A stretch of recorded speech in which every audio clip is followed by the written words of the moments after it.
This video is going to tell you all about how to work out your daily amount of calories that you need, how to work out the total amount of carbs, protein and fats that you need, and how to go about tracking your calories. So when you're dieting, part of the process, because it's all about, and I don't care what anybody says, it's all about calories in versus calories out. So the amount of calories that you're consuming versus the amount of calories that you're burning through your normal daily tasks. If you get that balance right and you're under calories, then you'll lose weight. If you get that calculation wrong and you're eating over calories, then you're going to gain weight. So it does work both ways. If you want to use the formula, if you want to gain weight, eat more calories. If you want to lose weight, eat less calories, right? Step one is find your maintenance calories. So this might involve a process of a couple of weeks where you are just having like a set amount of calories and just seeing what your body weight does. If it drops under a baseline, if it goes up over a baseline, take the average for that couple of weeks, like 2 weeks maximum, right? You can do it in a week. If you want to do a bit of a harsher cut, then you come down to like 300 calories less per day. If you then want to gain weight, you can then do the opposite. So you can go plus 300 calories, plus 150 calories, whatever it might be. Now, if you choose to do the diet, so you're trying to lose body fat, you need to understand that your body is then looking for calories to use as energy. So where does your body find calories from if you're not giving it the amount of calories that it needs? Your body will then start to draw calories, draw that energy from your body fat stores. So per 1 pound of body fat, 3,436 calories. So what this means is to then lose 1 pound of body fat, you need to be in a deficit of 3,436 calories. So how do we go about getting into that deficit? Obviously counting calories, is the only way that you can do this sustainably. There are other ways that you can do it in terms of like intuitive eating or just smashing the cardio, right? But the only way to sustainably do it and to know exactly what to expect from your body is to count calories.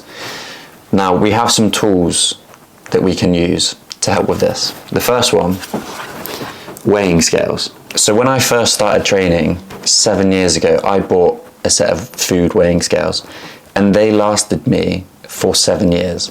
I've only recently had to buy these because the other ones broke, because my mum dropped them on the floor, right? That was a sad day, by the way. So weighing your food out and then tracking it properly is absolutely essential in terms of fat loss. Lots of foods are weighed at their raw weight. So that is their true amount of calories that they have in them. So anything like potato, rice, vegetables, beef mince, that sort of thing, weigh it all once it's raw. The only thing that I would suggest that you weigh once it's cooked is chicken. The reason for this is because a lot of companies fill their chicken up with extra water to make them more plump, to then sell it for more money, right? But what you'll notice is when you cook chicken, however you cook it, it drains a lot of water from it. So a lot of that water weight is just water. So you get the true protein amount value once it's been fully cooked. Ultimately, the key with this is that whatever you do, however you track anything, keep it the same all the time.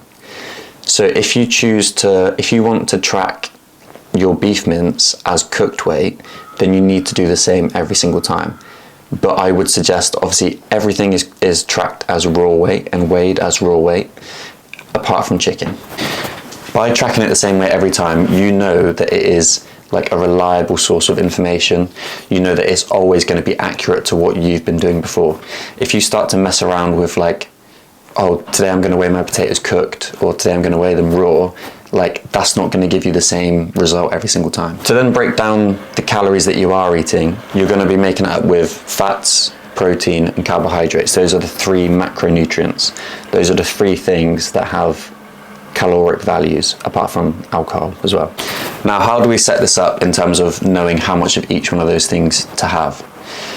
Starting off for protein, the main one. If you are weight training, so if you're doing any form of lifting, whether that's CrossFit, bodybuilding, powerlifting, the daily recommended intake of protein for yourself is roughly about 1 gram of protein per pound of your body weight. The next main macronutrient is fats. So dietary fats are absolutely essential in terms of regulating your hormones, giving you energy. Fats are most of the time what the taste of food comes from. So if you're having like a no fat diet, likelihood is it's going to be pretty damn bland. So it's not going to be enjoyable. Helping with brain function, cognitive abilities, that sort of thing. Helping just your general sort of day-to-day running of your body. Fats are essential. If anybody ever tells you that you don't like to do a no fat diet, then don't listen to them. They don't know anything.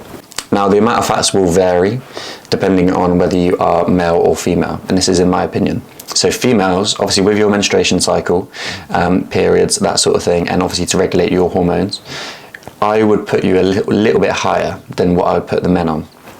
So generally, and this is very, very general, I would suggest starting off about 60 grams of fat per day. This then leaves us with carbohydrates. So carbohydrates are your main source or your initial source of energy. Your body will utilize your glycogen stores, so carbohydrates get stored as glycogen. Your body will utilize your glycogen stores first before any other stores. So it'll go carbohydrates, and then it'll use the fats, and then it'll use the proteins at the end. In your calorie target, so your total amount of calories for the day, you've got your protein, which is 1 gram per pound of body weight. You've got your fats, which for women, generally, you're going to be about 60, men about 50 maybe. Obviously, it depends on each person. The rest of your calorie allowance will then come down to carbohydrates. For a male that weighs 80 kilos or 176 pounds, we've got 180 grams of protein, so a little bit more than 1 pound per body weight, just to be safe, which works out as 720 calories for just the protein. Fats, we've got 50 grams per day, just again as a general sort of average. And then carbohydrates, got 250 grams of carbs, which makes up 1,000 calories just for carbs. And you'll see that leads you to have 2,170 calories. So that's the way that you work out your calories. That will give you a very general number to start off with. Now, if you can maintain that exact number for a week, you'll then see on average whether your body weight goes up or down eating 2,170 calories. And once you've done that for a week, then that's when you make your decision. Based on what the scales say, you then can up your calories to increase your body weight, or you can bring your calories down to decrease your body weight. Counting calories isn't the only thing that you can do to lose body weight, although it is the main thing.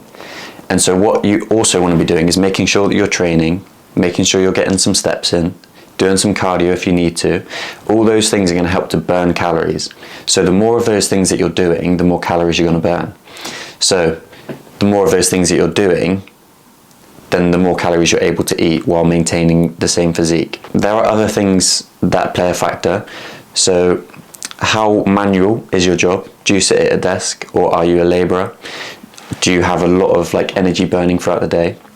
Do you do many steps throughout the day normally, or do you not do many steps at all? How much muscle mass do you already have? So the more muscle mass you already have, the more calories your body needs to just maintain its physique anyway. But generally that is the complete rundown of your amount of calories and how to set it up and what you need to do in terms of getting into a calorie deficit. Your coach will help you to understand whereabouts your calories need to be in order to reach your goals.